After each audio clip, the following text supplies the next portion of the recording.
Добро вечер. Уште една емисија од подкастот Се за децата. Многу ми е драго што навистина вечерва дојдов со таква енергија за да ја снимам оваа емисија, толку вдахновен поради тоа што наспроти себе ќе имам човек со кого што сум на некој начин одраснал, со кого што сме поминале сите оние периоди на учење, факултет, медицина, дружење, сите оние поминати работи кои што ни ги нудеше младалачкиот живот тогаш, па до сега бидеме во позиција како стручни лица да дискутираме токму на многу битни теми, поготово кога се однесува за децата. Вечерва со големо задоволство сакам да представам мој другар и доктор Велимир Димитриовски, инаку специјалист ортопед при Здравствен дом Скопје. Добро вечер, Веле. Добро вечер. Мислам да мене вечерва се договориме на самиот старт да не се персираме токму заради она што сме имале како другарско минато, но токму ќе кажам дека сме луѓе кои што навистина сакаме и со слободен говор да објасниме. Така и ти ја практикуваш колку што знам твојата дисциплина, така и ја мојата педиатрија. Добро вечер уште еднаш и те молам дај за вовед слободно кажи што како е твојот работен тек и што работите во моментот. Во моментов сум, како што знаеш, во Здравствен дом Скопје, во службата за ортопедија. Службата за ортопедија е се уште како дел од една заедничка поголема служба која вклучува физијатрија и ортопедија. Се работи со патологија која е од, да речам, најрана детска возраст, од првиот контакт со ортопед кој е негде проектиран да биде негде прилика на 6 недели возраст, во најраната возраст, па до најстарата популација која работи, со која се работи, која објективно ги има и најголемите тегови. На кратко само, не дека аудиториумот нема да разбере така натаму. Што всушност е и ортопедијата и што е таа битна токму еве како сега што спомнавте за најраната возраст? Ортопедијата е една голема гранка на медицината која опфаќа еден простор кој е исполнет со мускули, коски, болки, неправилности, искривувања, исправувања, успешни, неуспешни начини на рехабилитација и многу ствари кои се битни за човек да биде во едно, да речам, не е директно како што Светска здравствена организација го дефинира здравјето, меѓутоа барем во една состојба да може да биде самостоен, функционален, да придонесува, да биде во фаза во која ќе биде задоволен од себе си и ќе има барем малку среќен живот. Ортопедскава приказна започнува како име од еден француски доктор кој се викал Никола или Николас Андри, кој го сковал терминот ортопедија. Потеклото му е од грчките зборови орто или ортос, исправен, исправање, и педи, кое значи дете. Значи исправено дете или исправање на дете, што некако го прави ова нашево споделено педиатрија дете, ортопедија дете.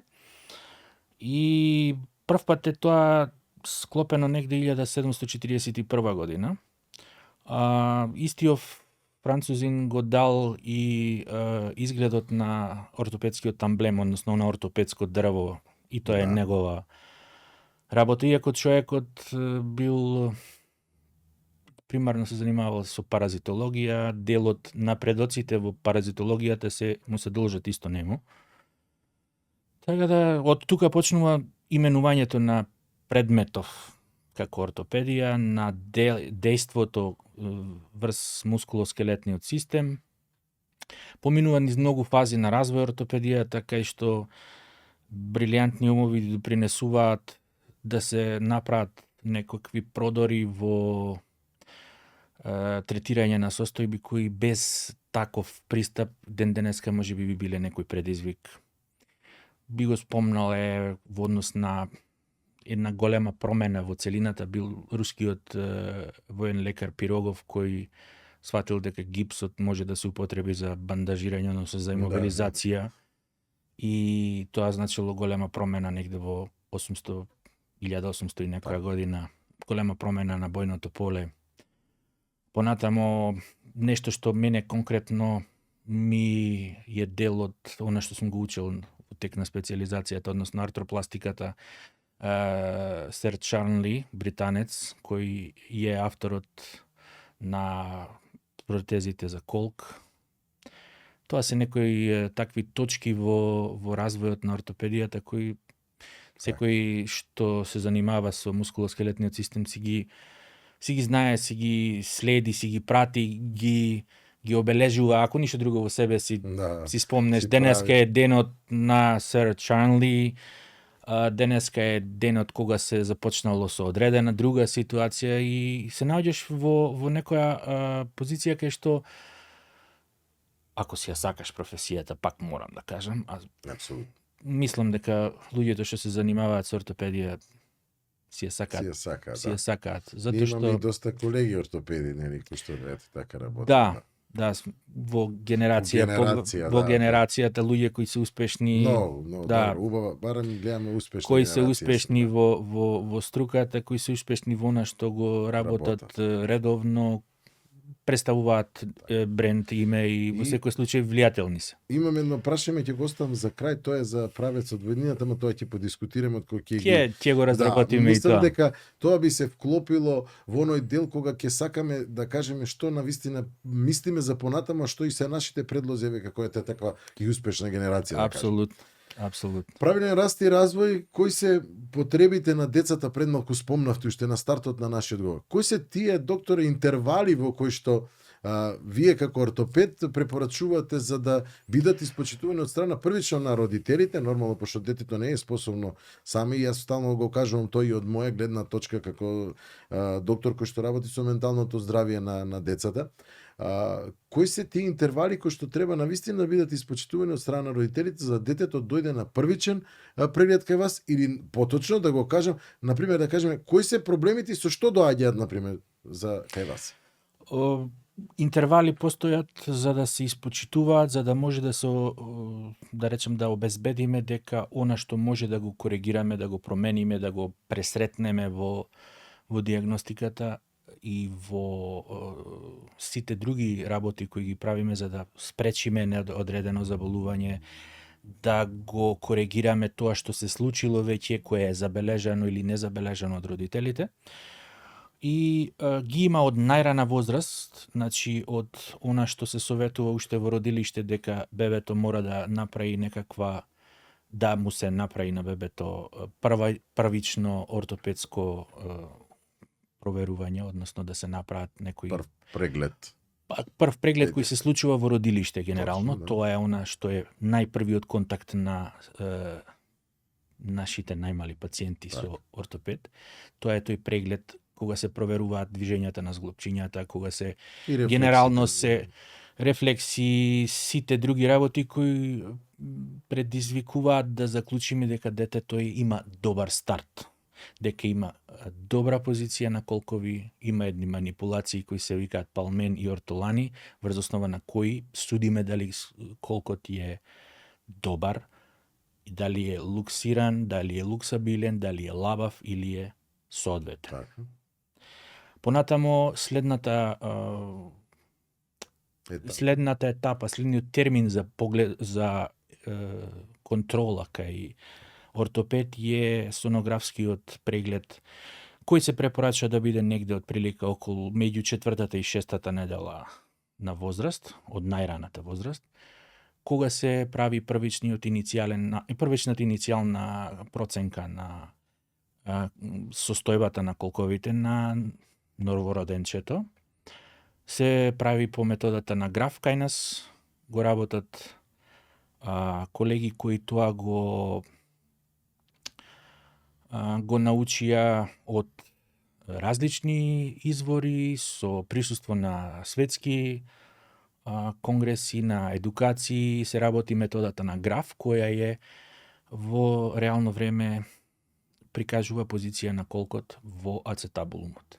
Врз основа на тоа судиме дали колкот е во ред, дали е потребно да се преземаат некои дополнителни мерки како користење на гакички, каишчиња, користам така обична терминологија, што помалце стручност за да се разбереме како што кажеме да го доближиме тоа што треба да го доближиме до секојдневниот човек кој има потреба да ги знае работите без многу гледаш за да Ако. Она што понатаму следуваат уште 1 до 2 ортопедски прегледи сонографски, кои ќе ни потврдат дека колкот созрева правилно, дека јадрата се појавуваат. Тоа е еден од тие точки кога добиваме правилна информација дека тоа е во ред или дека може да се продолжи понатаму со сите други работи кои одат во делот на зрејењето на колкот. Следниот момент на контакт со ортопед е после стабилно проодување, значи од прилика негде околу 18-тиот месец на возраст, кога детето доаѓа во ортопедска ординација за да се погледа како оди, дали оди самостојно, дали има потреба од придржување, дали одоте на широка основа или веќе е созреан нормален гейт, односно од. Тука ја гледаме позицијата на колковите, ја гледаме правецот на нозете, ги гледаме оние зарешки на кожата, односно бразди, да бидеме поинформативни. Го гледаме рбетот, го гледаме градниот кош, гледаме дали постојат бројаници, што би сугерирало слабост во смисол на недостаток на D-витамин или рахитични бројаници, народски кажано. Даваме совети за правилно седење на бебето. Даваме препорака за тип на чевли, односно за каков тип на обувки. Сакаме да бидат обувките што е можно помеки, буквално да може да се свитка, за да постигнеме она што сакаме, развој, правилен развој и растење на сите зглобчиња на стапалото, растење, созревање на лигаментарниот апарат на стапалото, што поправилно, за да тоа биде што по-удобно и нормално да детето се развива правилно како што треба. Многу битна тема која што вечерва сакам да ја начнеме токму кога ќе дојдат у одредена возраст да можат нели да бидат функционални, да бидат првите трчања, нели веќе кажеме градинка и така натаму. Токму и затоа ви реков едно од прашањата кои што гледачите постојано ги поставуваат и сите се заинтересирани е она зашто има некој дете кога ќе кажете вие ортопедите рамно стопало. Што значи тоа и што се тие начини на одење кои што можеме вие, тоест вие ги забележувате и што значи да им објасниме на гледачите? Дилемата или стигмата или тежината кај справувањето со рамно стапало е нешто што ги мачи родителите, меѓутоа се обидуваме да ја разбиеме таа фама која е неправедно создадена околу рамното стапало. Рамно стапало го третираме она стапало кое кога ќе се погледа во профил и од генерално од секој аспект, гледаме дека има спуштен среден надложен свод. Имаме, да не сега многу гњавиме со типови, генерално спуштен свод сугерира рамно стапало. Проблеми кои дополнително го отежнуваат тоа се искривувањата и во друга оска гледано, тоа се пронацијата и супинацијата на стапалото, односно валгус или варус деформитетот на стапалото, кое се во склоп на тоа што е рамно стапало, односно падот на медијалниот надолжен свод. Во една прилика имав да го продискутирам ова со еден белгиски професор физијатар на една работилница за мускулна сила, за развој на мускулна сила кај деца за проценка на тој тип на спортски оптеретувања. И разговаравме на тема рамно стапало. Дали да се коригира со влошки, дали да се коригира со ортопедски чевли, дали да се препушти само на вежбање или тоа е тоа, такво е стапалото и живееш нормално со такви стапала. Неговиот одговор беше што би се случило ако ги натеравме сите овие спортисти кои имаат рамно стапало да носат ортопедски чевли и влошки, и ми ги наведе како пример неколку врвни NBA кошаркаши од типот на Леброн Джеймс, на Коби Истото Брајант прашање јас го имам како родител до вас. и Юсейн Болт. Погледајте ги на интернет стапалата. Има некои такви видеа кај што се гледаат дека луѓето стварно имаат нешто што ние го викаме рамно стапало, дустабан. Дустабан, да.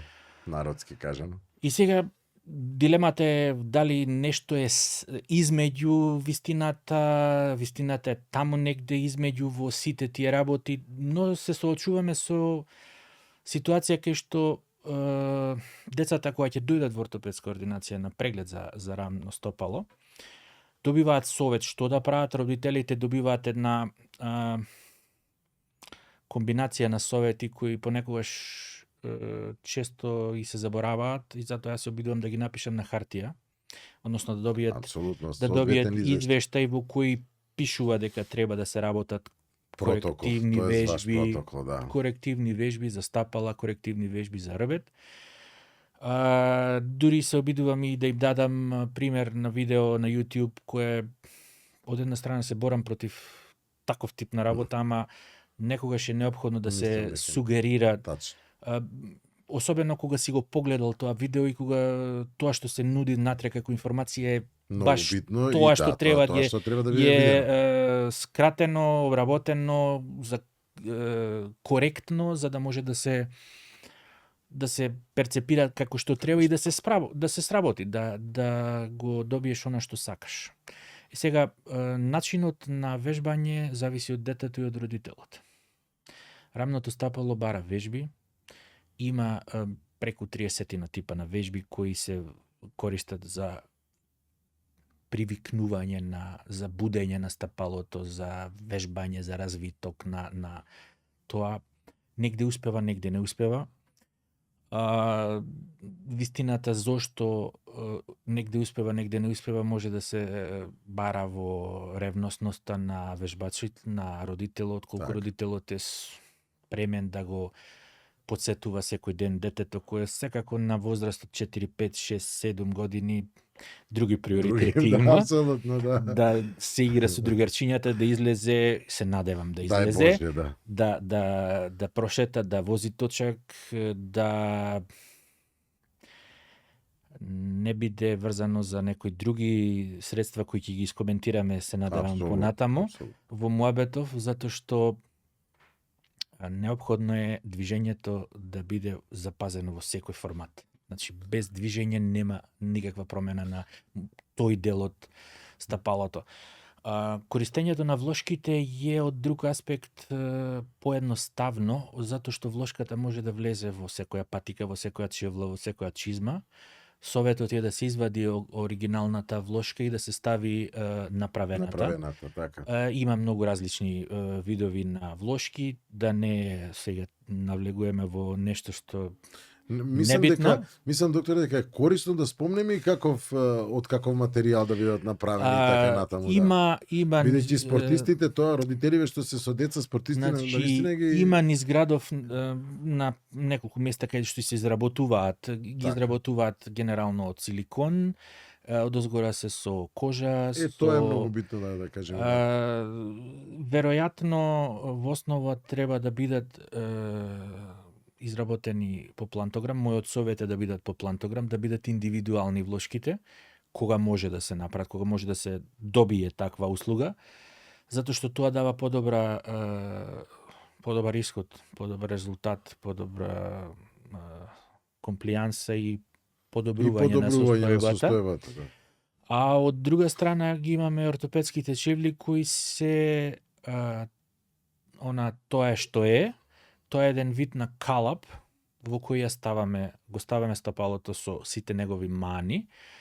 Од една страна, од друга страна, кој ќе ставиш нешто во калап кој е флексибилно, кој не е круто, него е баш флексибилно детското стапало, доколку станува збор за Така. детско флексибилно стапало, деформитети од флексибилен тип. Ќе ги ставиш во калап и кога ќе го извадиш калапот, флексибилноста ќе го врати во нормала. Ќе го врати во неговата нормала. Значи тоа нема да биде до крај До крај довршен процес коригирано на ако нема на вежби. корекција. Значи ако нема вежби. Вежбањето е клучот. И уште еден проблем со чевлите е немодерноста. Да, апсолутно. Немодерноста затоа Какви што носиш чели, ортопедски чели. Да. разбирливо, околината влијае дека се модерни Марковите обувки, да. некои типови на обувки кои не се во корелација со ортопедските чевли, кои не се во принцип дизајнирани за да бидат модерни, него се за да бидат функционални и да си ја извршат целта за кои се направени. Така да ортопедските чевли си имаат свое место во праксата и си имаат баш индикација, односно причина заради која кај одредени пациенти се даваат, бидејќи таму има варијации со супинационен клин, со пронационен клин, со валчеста пета, има варијанти индивидуални кога проценуваме што за секое дете му е потребно. Она што сакав да кажам и го следи ме модерниот животен стил. Спомнавте, пробавме да спомнеме една тема, ја реков обвезно ќе ја спомнеме, тоа што сите препорачуваме и како доктори, и како стручни лица и пред се и како родители, да нашите деца не се постојано на екраните, туку да бидат во движење, постојано бидејќи движењето означува и живот, значи и развој на целиот организам. Апсолутно. Како локомоторниот, бидејќи локомоторниот е поврзан нормално со целиот наш организам, со сите органи, нели, управувани од мозокот. Јас ќе кажам дека и вие во ортопедскиот дел имате проблеми токму заради тој процес на екранизација. Премногу. Сакам да подискутираме, бидејќи толку е голем интересот за како да ги на некој начин, јас сега ќе кажам и ќе начнам една тема, како да ги уплашиме дечињата, а и со тој родителите, што значат тие промени што се дешаваат од самиот екранизам, начинот на неправилното седење и искривувањето. Апсолутно. Го гледам тоа во последниве 3 години генерално. Мислам дека експлозијата на сето тоа беше со коронава и со седењето дома и со сите опашки од тоа што произлегоа. Имаме деца кои имаат лоша постура, лош држење на тело. И тоа не е она класично од порано подгрбавеност, заради тоа што една од причините. Детето се извишило, а сите други врсници се 15-20 сантиметри подолу, па има потреба да се наведне за да им каже нешто. Ова е веќе нешто што е, мислам дека е веќе во епидемиски размери, затоа што секое детен, секое машко, женско, доаѓа во ортопедска ординација, си ставам за задача да го прашам и детето и родителот колку време е детево е на телефон. Колку време поминува на телефон. И кога детето и родителот ќе си упатат еден поглед меѓусебно пред да ми одговорат, јасно ми е дека тука има некоја цифра која е многу, над 6 сати. 5, 6, 7 сати. Јас ќе ви кажам и до 8, доктор Вери. Ужасно. И ја почнувам со една еден лоша навика имам да почнам малку да повишам тон, да бидам сериозен, да сменам лик, да се дури непријатно да се почувствува детето. И е потребно. Затоа што она што му се случува во мускулоскелетниот систем, во вратот, може да оди во фаза во која нема да може ништо да се промени и тоа ќе биде нешто што во иднина ќе биде база за развој на еден куп други дегенеративни состојби кои наместо да се случат, колку и да звучи лошо, на 60 годишна возраст, ќе се случат на 35. И ќе имаш проблеми кои ќе водат во вртоглавици, болки, лошо држење на тело, лоша позиција на се друго, трнење во раце, милион други компликации кои се инхерентни со овој тип на промени. Лошотијата е во лошото држење на позицијата на вратот. Има една компаративна слика која ја имам на екран на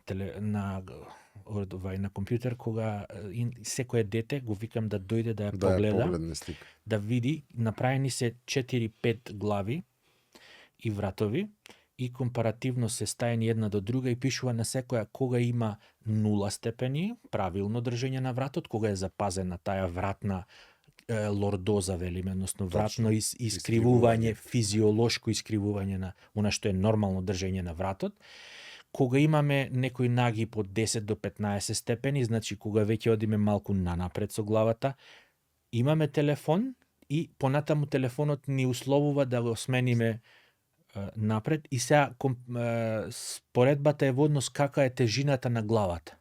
Кога стои право, кога стои под одреден агол од 10 степени, кога оди под агол од 30 степени или кога е подвиткано надолу и што еден мудрец локален во уличка кај мене викаат што бе да не ти падна нешто долу, да не ти падна некоја паричка ја бараш.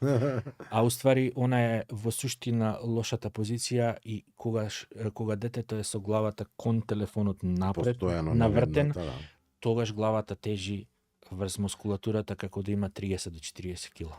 Дали тоа не е предвесник подоцна, доктор Велимир, на оние цервикобрахијални проблематики? Апсолутно. Па и да кажам и на сите оние кифози, сколиози, така натаму и така натаму. Лошата позиција која ја навикнуваш, ја научуваш, влегуваш, се уживуваш со таа позиција и ти станува нормална позиција. Кога ти станува тоа нормална позиција, сите соодноси на структурите во вратот конкретно се променети. Она што е променето е напорот кој го вршат мускулите врз скелетот, односно врз коскениот дел. Прешлените имаат зглобчиња кои за да го издржат тој напор одат во крајни граници. Значи нема да се изместат, меѓутоа одат во крајни граници. Притисокот кој го трпат уште на рана возраст создава многу порано дегенеративни промени и во малите зглобчиња на прешлените, и во дискусите на прешлените, во мускулатурата, во припоите, и чудно е што веќе гледаме шилци, народно кажано, кај луѓе кои имаат 35-6 години. Што е сериозен проблем, затоа што тоа се луѓе кои веројатно од образование, од средно, од основно, од средно се на компјутер, се информатичари, електроинженери кои работат на компјутер континуирано, луѓе кои работат во индустријава филмска, театарска, кај што се монтери, како апсолутно, да. Поминуваат многу време пред екрани и во принудна позиција и на многу рана возраст имаат несвојствени за таа возраст проблеми во вратниот дел на ребетата. Многу синдроми, многу проблеми околу токму развојниот момент на локомоторниот систем. Тоа вие и го стават и како аларм. И јас сум за да родителите на некој начин бидат, еве да кажам, од страна на лекарите уплашени, за да ги сватат своите, како да кажам, понатамошни проблеми кои што ќе ги има нивното дете, со тој и тие, нели ќе ги има тие проблеми. Кажете ми, спортот дали е решение за сите овие, да кажеме, моменти за кои што досега барем дискутираме, пошто има многу прашања кои што треба да ве прашам токму вечера. Не знам дали треба да го кажам јавно. Одговорот на еден родител, кога му кажав дека треба да му посветиш време на детево и да вежбаш со него. И да го навикнеш дека детето треба да вежба. Одговорот беше немам јас време за тоа. Кога жалост го добиваш тоа како одговор, немам јас време за тоа. Од една страна можам да го разберам, можеби мора да заработи, мора да биде што го де, а од друга страна, она што е детето препуштено само на себе и веројатно по линија на помал отпор никогаш нема да земе да вежбаат, него ќе земе полесно му е да го земе телефонот тоа, или телевизорот, или било телевизорот, каков екран. или генерално она, како се викаше, PlayStation, PlayStation, што Кој што и јас го сакам. Добро. и доаѓаш во ситуација кај што се е залудно понатаму да го правиш муабет. Синдромите се нешто што генерално се случува во пракса. Најчести се оние работи кои ги засегаат децата кои се во некаков тренажен процес. Би издвоил 2-3 работи кои се чести. Тоа се озгучлатер, Така. односно тоа е апофизитис, односно воспаление на припојот на пателарниот лигамент. Тоа е една, да наречам народски, џумка која се појавува под коленото, која боли.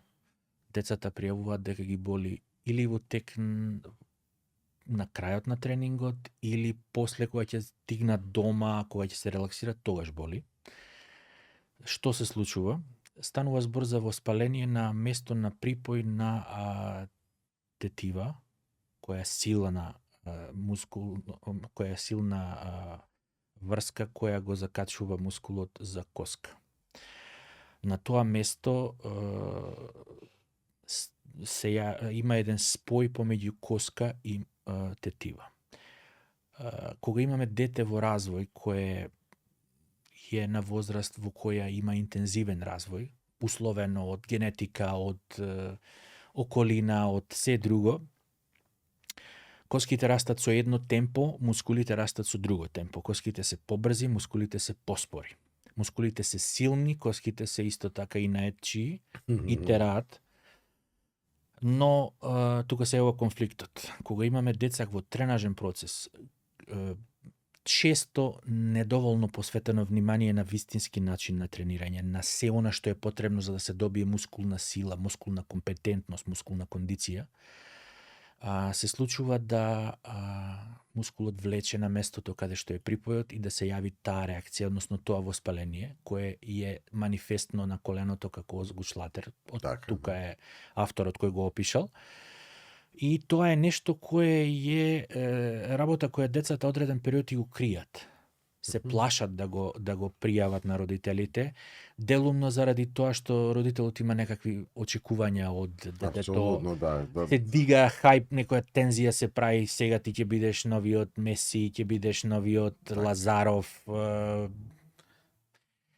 Некој спорт посебно издвоен дека се појавува? Фудбал, добро. Фудбал, ракомет, кошарка, одбојка. Сите тие спортови каде што има скокови, каде што има нагло забрзување и кочење, промена на правец, кочење, запирање. Апсолутно, да. Се, да речам, место каде што може да се појави таква промена. Третманот?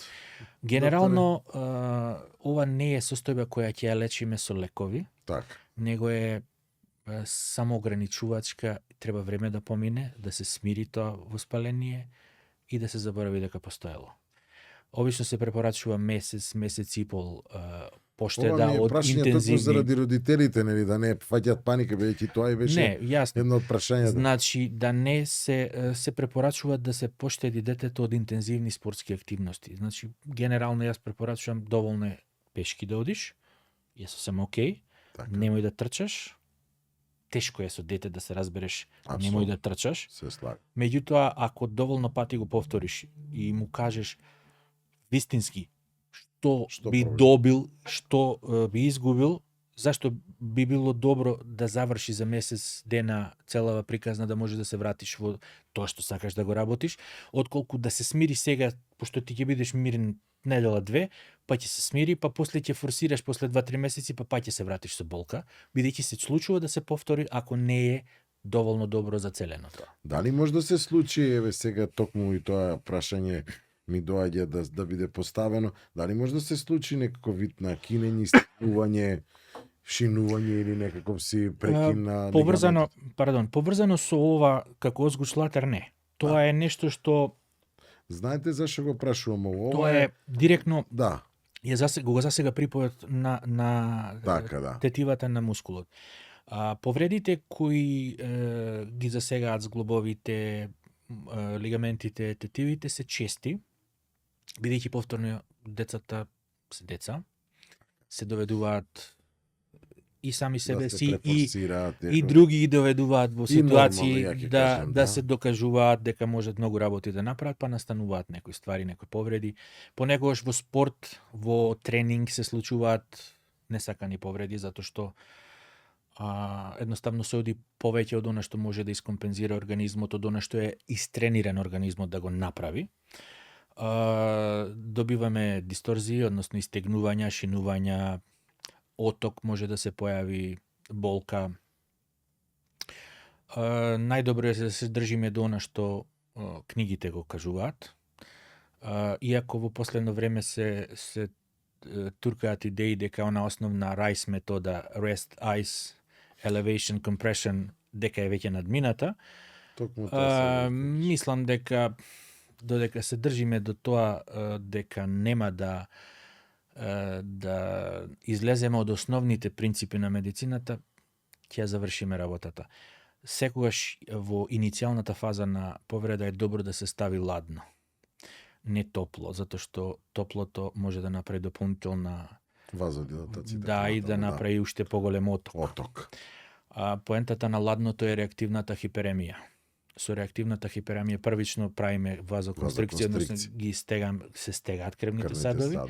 Реакцијата стасува до таму кај што треба да таста, до контролата. И контролата вика отвори ги више крвните садови, затоа што страда таму и потребно е крв да стигне на местото, и кога ќе стигне крв доаѓаат и други супстанции кои лечат, доаѓа до плакнење на пейн субстанциите, на оние медиатори на болка. И настанува намалување на осетливост, односно намалување на болката. Се намалува и отокот и со тоа добиваме подобра функционалност. Поентата на проценката е кога детето да се врати во оптеретување.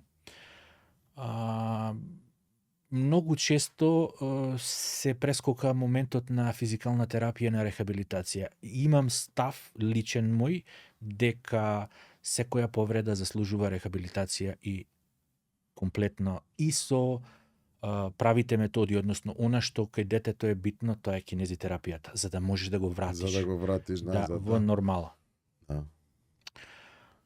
Секогаш е добра идеја после одреден период, ако имаме дисторзија, односно истегнувања, да се носи одреден стегач, народски кажано, ортоза, која дава подкрепа во одреден период. Колку временски, докторе мој драг, треба да се носи? Било зависно, сега збориме за сите зглобови. Генерално, кога имаш повреда која бара имобилизација, збориме за нескршени. Апсолутно, значи без скршеници, збориме за основни работи.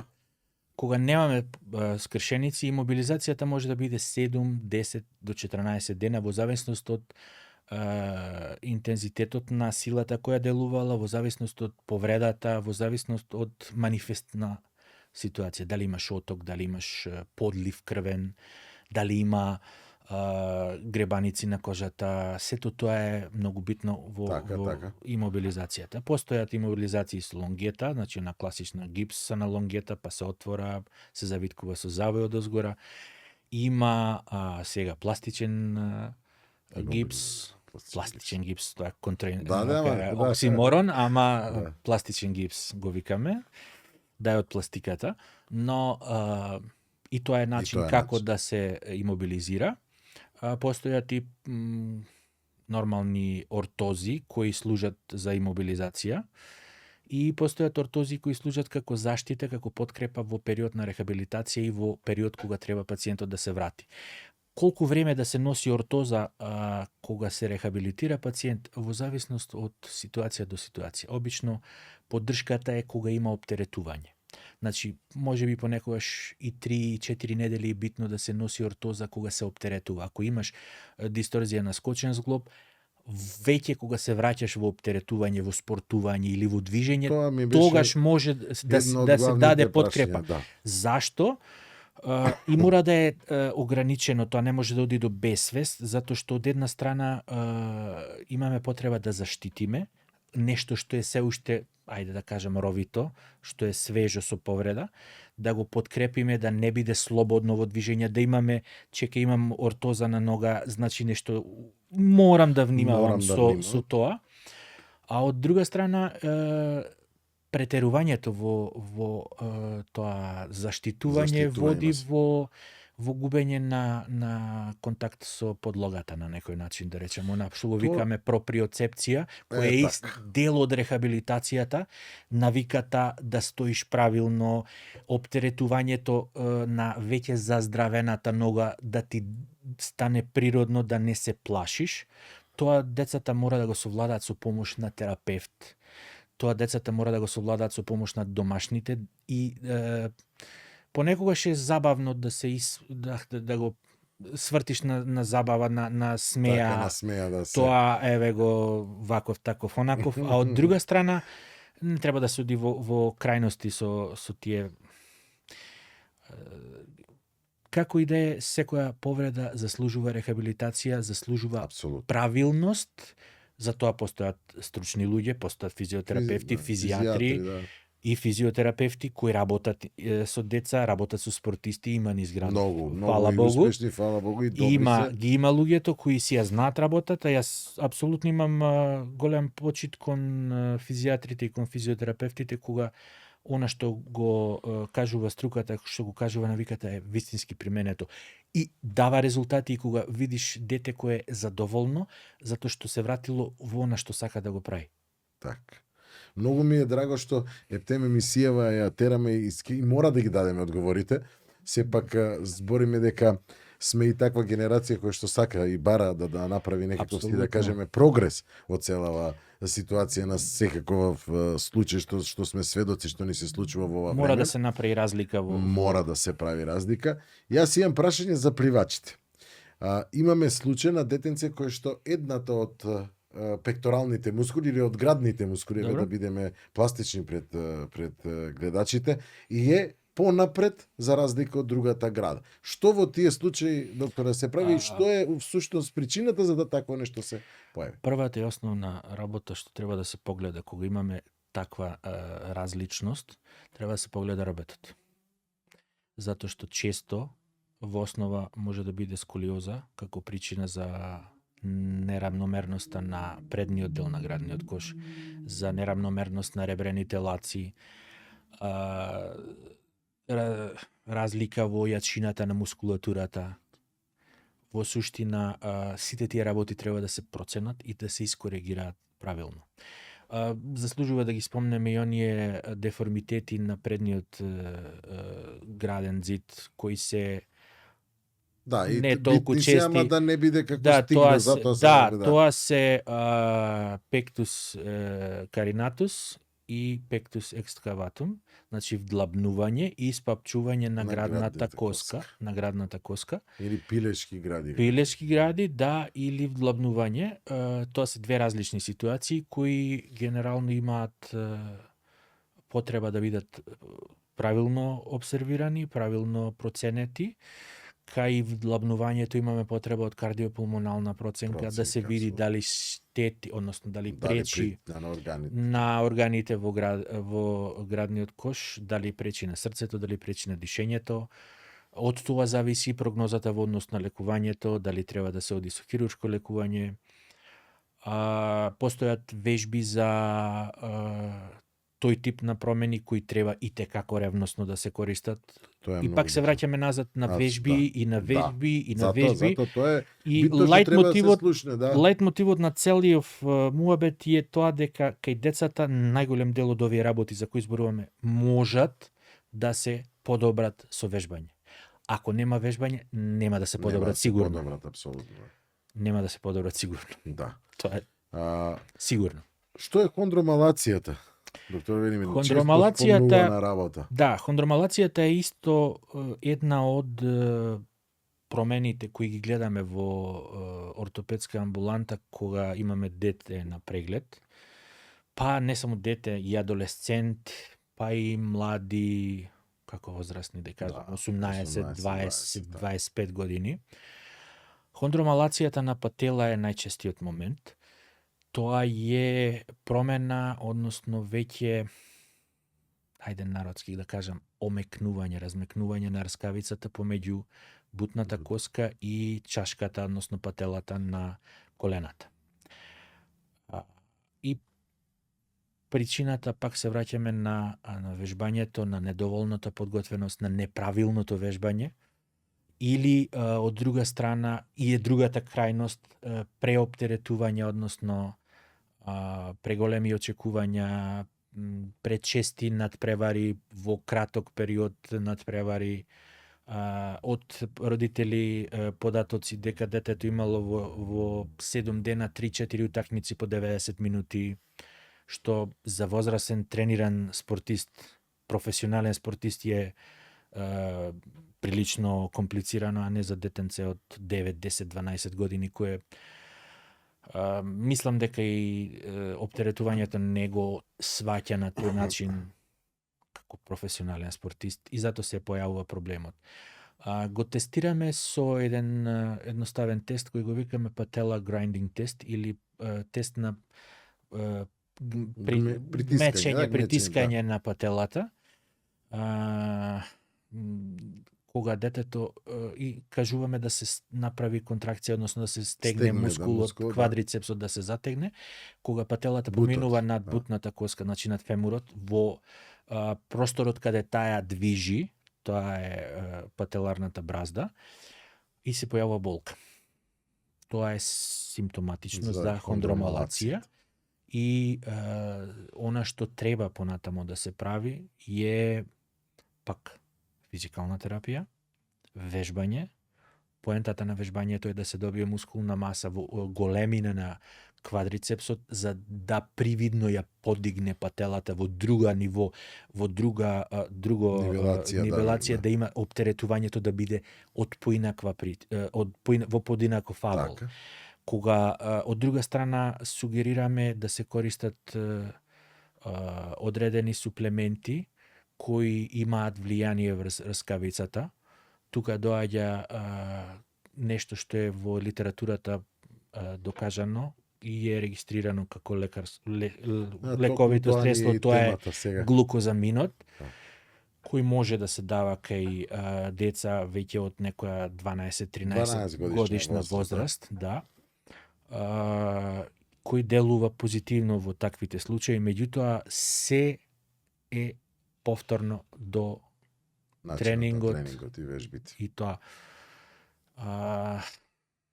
Не можам доволно да потенцирам колку е битен тој момент и колку е важно секое дете или секој родител кога ќе се реши да го насочи детето кон спорт, да го насочи детето кон тренинг на одредена ситуација, да биде тоа правилно.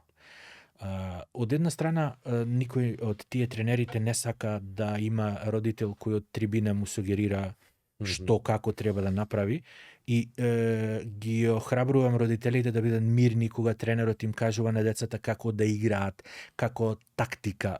Родителите не се тренери, родителите не се тактичари, а родителите го сакаат најдоброто за своето дете. Тоа е апсолутно императивот.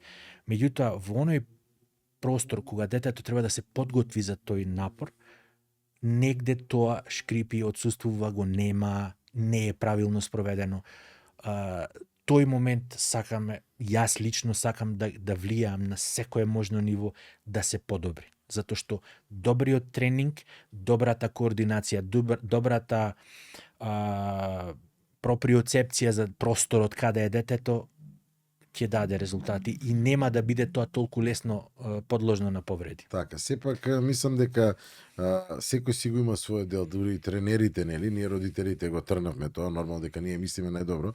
Него еве јас сум родител на двајца спортисти, иако кој едни од да се живи здрави двајцата, сите да ни се здрави и живи децата пред се, тоа е за секогаш и ќе остане. Така. Значи, она што треба тренерите да го прават е да ги подготват, како еве вечерва што говориме на таа тема, дека ние родителите, тоест децата се огледало на нас родителите. Ние треба да сме тие кои што ќе се залагаме да тие имаат многу добра подготовка, нели, за тако нешто. Абсолютно. Или ние ќе кажеме сме досадни ако ги тераме да идат на тренинги и такви работи. Ние мислиме токму најдоброто на своите деца, бидејќи добро подготвен спортист значи и успех во и помалку повреди од тој карактер кој што можат да им се случат. Пред се добро подготвен спортист и е со многу помали шанси за повреда.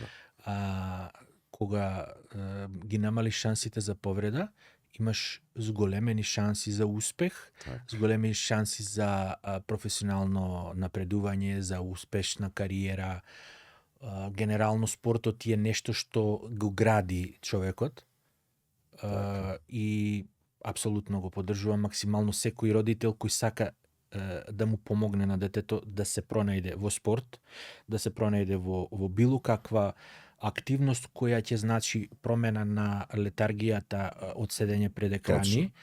И од друга страна ќе значи и од онај дел од твоја вака специфичност, психолошкиот аспект на детето, развојот на детето, социјализирањето, групирањето. Најбитната работа, за нивниот раст и развој, баш буквално во права личност, ако сакаме да гледаме тоа. Затоа и користам full 20, комплетно 20, па и повеќе време посветувам на разговор со деца, со родители. И понекогаш реагираат пациенти, аман што направивте со детево?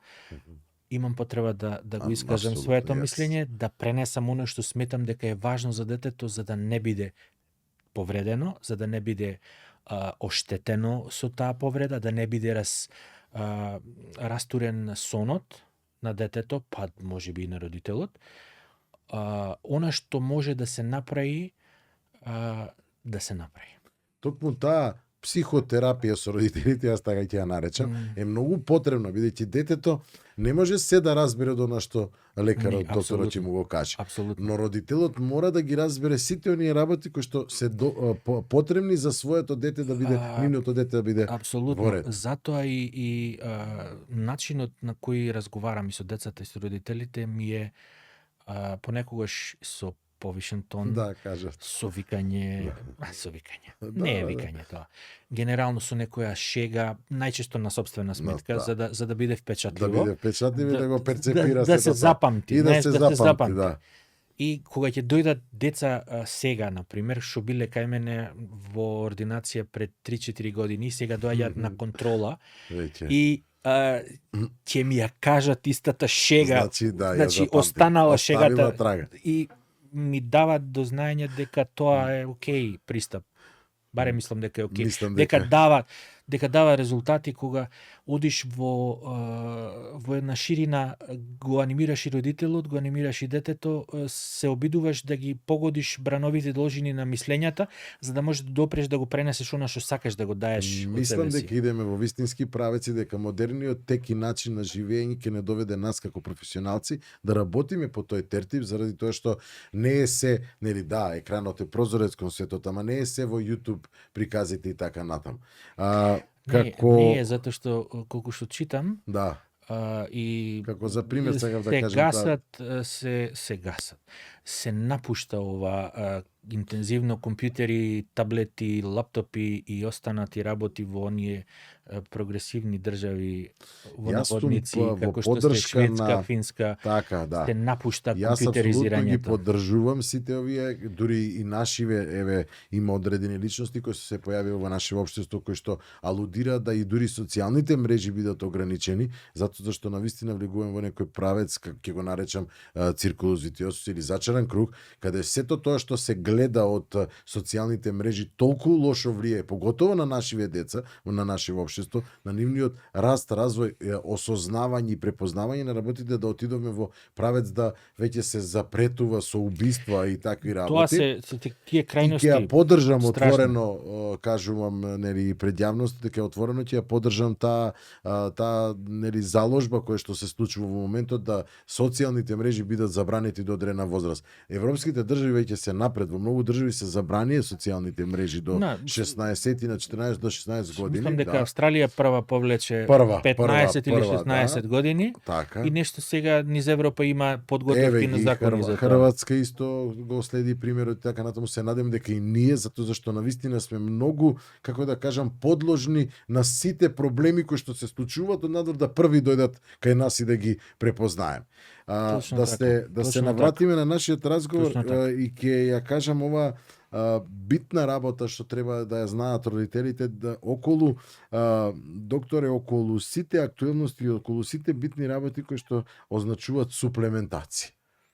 Конкретно можеме да збориме на таа тема и сакам да позбориме за да им дадеме вистински правец, пошто гледаме дека се повеќе се злоупотребува таа суплементација. Да, значи спомнавме пред малце суплементација со глукозамин. Генерално постојат издржани студии од повеќе центри и на многу нивоа на конгреси се елаборира и се говори поинтензивно околу значењето на глукозаминот во врска со рскавицата. Потребата кај децата е кај оној момент кога имаме спортски повреди, кога имаме хондромалација. Сметам дека децата не се целна група на други ствари кои треба да ги користат, освен кога е тоа индицирано од медицинско лице, да, препорача. Суплементацијата на нешто друго, а тоа е D-витаминот, е многу битна и за тоа сум спремен да дебатирам до утре са Бајли, да се искарам со колеги педиатри кои имаат некој поинаков став. Се не конкретно со тебе. Не, да, Се не конкретно со тебе, меѓутоа малку ми е чудно кога има совет од колега да се престане со давање на D-витамин кога детето имало 6 или 7 години. И тоа сум го слушнал, иако сум педијатар, ама да. Зошто? Да. Зошто? Начинот на суплементирање на D-витаминот е специфичен, затоа што D-витаминот бара, според најновиве истражувања, бара да биде администриран, даден во период помеѓу доручек и ручек, во тој временски период. Интервал и период, да. Да е даден со масен оброк, затоа што D-витаминот е е витамин растврлив во масло и да е во медиум кој содржи масло. Значи тоа се капки маслени, како се да не коментирам брендови, да не коментирам брендови, меѓутоа постојат капки масли, постојат перли, оние како топченца, да, постојат и други начини на давање на тоа. Во она возраст меѓу бебе и некоја возраст каде што детето не користи таблети, би било добро да биде тоа во капки и сугестијата е да се оди со стандардни раствори каде што имаш предвидливо дозирање. Има раствори порано, нели беше ајде стави 2 капки, па стоиш со шишенцето, па чучкаш да капне една капка, дали капнало, дали 2 капки капнале, па дај на шеќерче малку за да му е благо на детето, ако е да не е горко. Сега го имаш тоа директно прскање во устата и си сигурен дека добиваш 400 интернационални единици, 600 интернационални единици, 2 пати по 400, во зависност од тоа која е возраста на детето, какви се потребите на детето. Да подсетиме дека збориме за суплементирање се уште, а не за лекување. Значи, едно е правиме разлика помеѓу дози за суплементација. Затоа ќе ве прашам, кои се препорачаните дози и од која возраст до која возраст колку се дава? Мојот став е зборам за ортопедскиот став и она што јас си... Пошто различити ни се студиите, зависно од какви проблематики ги работиме. Ако збориме за чиста суплементација без да мериме, значи и она е според критериуми на ендокринолошко здружение, од 2024 година тенденцијата е да не се тестира, него генерално да се суплементира, затоа што постои консензус дека има недостаток. Има, апсолутно. Зашто имаме недостаток? Имаме недостаток затоа што, пак ќе се спомнам, со короната се научивме да седиме дома, да гледаме телевизија, да дрндаме далинско и седиме дома и не се изложуваме на сонце. На сонце. И кога ќе се изложиме на сонце, Најголемиот стимулатор. да, ама кога ќе се изложиме на сонце, се изложуваме со ПСК фактор Да, за заштитени, заштита да. и апсолутно никаква инсулација на сонцеви израци нема. И се чудиме зашто детево цело време парафразирам родител, цело време е надвор, ја не знам како може да има толку ниско Д витамин. 9 има Д витамин, а долна граница за дефицит е 20. 20. А детево има 9. Значи, аспектот лицето му е бледо. Бледо. И сега покушаваме да постигнеме напредок во тоа што ќе се убедиме дека треба да оди со високи дози, затоа што веќе влегуваме во третман. Значи, високите дози одат до 3 месеци. Кога имаме лекување, одиме со 4000 интернационални единици, со 6000 интернационални единици, со 8000 интернационални единици во период од 2 до 3 месеци. И после тоа го враќаме на доза на одржување на суплементација. Тоа зборам кога лекуваме. За да лекуваме, критериум за да лекуваме мора да измериме.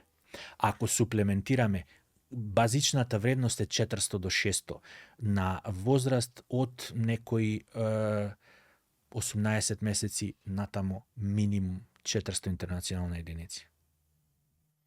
Сакам да... Педиатриските ставови може да варираат, може да се различни. Различни се малку, ама се у тие рамки. Значи никој не препорачува помалце за да биде таа доза, пошто ретко, се поретко и поретко и ние лекарите заради нормално нема да ги тука никако амнестирам родителите, не ги испитуваат сите потребни нутритиенси кои што му требат на еден организам. Испитувањето на витамин D3 знаеш и ти го препорачуваш. Да, јас го правам, не го правам рутински, него го правам кога детето има индикација, да. Кога има многу причини кои доведуваат да заклучам дека детево може да има промени. Еве реков ти само фацијесо. Ја ќе кажам и дури инфламаторните процеси кај тоа дете се зачестени. Чести инфекции, назоринити, односно некој ќе ги поврзува, ќе кажат да, тоа е вика демек алергија или не знам настинки така натаму. CRP-то, крвната слика мирна, немаш гранулоцитарија. Има влијание во имуниот одговор, Д витаминот, затоа се препорачува, докажано. Сите студии новите што се направени како да кажем на една повисока скала во делот на суплементацијата, поготово на детска возраст. Дете кој има покачено ASO-то, да. Апсолутно ми е кандидат за проверка на Д витамин. Прокалцитонинот исто така да се провери. Се што е насочено кон утврдување на вистинската состојба со тој тип на градбени единки на коскеното ткиво. И кога тоа ќе го коригираме, правиме инвестиција во иднината. Нормално. Зашто? Затоа што во последниве години збориме една ситуација која е поврзана со остеопороза кај возрастните особи, значи правиме база за спречување на остеопороза во возраста. Уште од најрана детска возраст. Тоа сакам да го оставам како последно за крајот на емисијата. Ќе го објасниме и тоа. Сакам да го објасниме веќе кога почнеме што означува и каква е таа борба со остеопорозата која што ја започнувате уште од детска возраст. Остеопорозата е болест на возрастните. Кај децата е многу ретка кога постојат одредени предуслови за да се развие такво нешто. Меѓутоа, во возрастниот пациент, најчесто жена, 5:1 е соодносот жени према мажи, се јавува нарушена густина на коскеното ткиво која води во одредени компликации како што се скршеници кои знаат да го нарушат квалитетот на животот и водат во некакви лоши прогнози долгорочно. Сакаме да го промениме начинот на третман и да сватиме дека понекогаш остеопорозата мора да ја видиме уште од рана возраст и дека градењето добра база со D-витамин и со оптеретување, односно со повторно назад се враќам на вежбањето дека секое дете треба да вежба, е добар показател дека инвестираш во шанси за подобра иднина без промени во Тоа е, густината на докторе, мој костеното превенција, тkiво. да. Дефинитивно вреди да се превенираат одредени работи, бидејќи жените кои се оптеретени со остеопороза поминуваат низ една ситуација во која имаат тешкоти да добијат диагностика, имаат тешкоти да обезбедат лекарства, бидејќи дел одат на фонд, дел одат, не одат на фонд. Непријатно искуство, болест која знае да хендикепира многу. Секоја баба или дедо сака да си го шета внучето, да помогне на синот, на ќерката да направи нешто, а од друга страна е оптеретена со остеопороза која во даден момент може да значи скршеница, едно наведнување вака од столица да подигнеш нешто кај остеопороза може да значи скршено ребро. И тоа е нешто што веќе сега сакаме да го превенираме и затоа инсистирам дека не е никогаш грешно да се додаде D-витамин. Точно. Тешко дека ќе влезеш во вишок, во токсичност со D-витамин, затоа што постојат кај одредена болест, да не коментираме, има протоколи кај што се даваат 15 до 20.000 интернационални единици дневно. Памтите, докторе, дека се дава и по 20.000 единици кога беше ковидот, така да никогаш не се десија предозирања, така да мислам дека на организмот, поготово кај во детска возраст, и е потребен D-витаминот како за развој, за здрав локомоторен систем и за многу други функции. И за многу други функции, пропратно што сакам да кажем, за неговиот правилен раст и развој. Апсолутно. Пошто сме, како да кажем, генерација која што навистина по-различно размислува. Од вас вечерва очекувам барем како за крај на емисијава, пошто не може да се собере во една емисија, малце ние, да. Искрено се избориме, да. Секој од овие теми по одделна емисија барам. Сакам, доктор Вељо, да кажеш една убава препорака од твој аспект како врвен ортопед, што за децата родителите треба да прават и твој совет апсолутно за сите гледачи. Прво, да го сослушаат детето убаво. Да не ги проектираат собствените соништа врз детето. Ако детето сака да спортува, ќе ви каже дека сака да спортува. Ако сака да спортува затоа што другарчињата спортуваат, ќе спортува. Ќе оди и на тренинг, ќе оди и на карате, ќе оди и на бокс, и ќе оди и во теретана, затоа што другарите одат во теретана. Не е лошо тоа. Треба се поддржи, затоа што му треба на организмот активности за да правилно созрее, да создаде потенцијал за иднината во било кој поглед. Суплементирањето на D-витаминот е важно, слушањето на детето е важно, односот кон детето, мислам дека дава добар однос од детето кон родителот, слушањето меѓусебно и разговорот, водењето на разговорот на едно ниво кое е еднакво, не од типот доставе ти, него баш ајде да разговараме и да се договориме што тебе ти треба. Води во добра ситуација која нема толку многу услови за да се влоши нешто, да се расипе нешто, да се случи нешто неочекувано. Она што сакам на крајот да им советувам, секогаш кога има некаква нејаснотија околу мускулоскелетниот систем, обратете му се на матичниот лекар. Матичниот лекар е првиот кој ќе процени каква е ситуацијата и каде треба да го насочи пациентот. Дали е тоа повреда која треба да се третира на вистинското место, дали е тоа некоја преоптеретеност за која има болка па ја нема болката, апсолутно треба да се консултира ортопед, да се види што се случува, да се процени дали тоа треба да се модифицира оптеретувањето, дали тој спорт во некоја рака не е за тоа конкретно дете, дали треба да се надомести нешто, да се процени пак D-витамин или некои други ствари.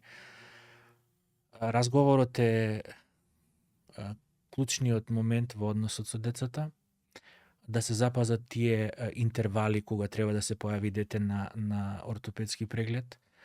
Систематските прегледи се исто така многу битен филтер кај што се наоѓаат, кај што се препознаваат тие промени, кои апсолутно понатаму доаѓаат кај нас. Тоа се рамните стапала, тоа е сколиозата, тоа е кифозата, тоа е неправилното држење на телото, пониско рамено, кое многу често е асоцирано со пониско поставено рамено, значи заради искривување на ребетот, заради лоша позиција, совети околу оптеретувањето со ранците, со книги. Она што е по литература предпочитано е 10% да биде ранецот и да биде на двете рамена распореден. И да не е да не е тоа на едно рамо. Океј е тоа, изгледа во моментот е актуелно со ама потребно да биде на двете рамена. И што да кажам друго? Љубов нека има. Љубов да има. Не можам да не забележам и малци да ја продолжам пак уште едно прашање. Дали си, како да кажам, изиритиран, пошто те многу добро познам, што воопшто никој од стручните лица не се ангажира толку за да може сите овие работи да ги објаснуваат почесто на децата, а и уствари на родителите. Дали тоа кај нас недостасува во наше општество, моментално? Мислам дека да. Мислам дека недостасува, затоа што имаме потреба многу пластично, многу јасно, многу едноставно да ги објасниме работиве за да може да ги разбере и детето и родителот. И не правам воопшто разлика дали родителот е, колку да звучи безобразно, универзитетски професор или е службеник или е невработен или е министер или што год да е. Значи, нивото мора да биде еднакво за сите, достапноста до информациите мора да биде еднаква за сите.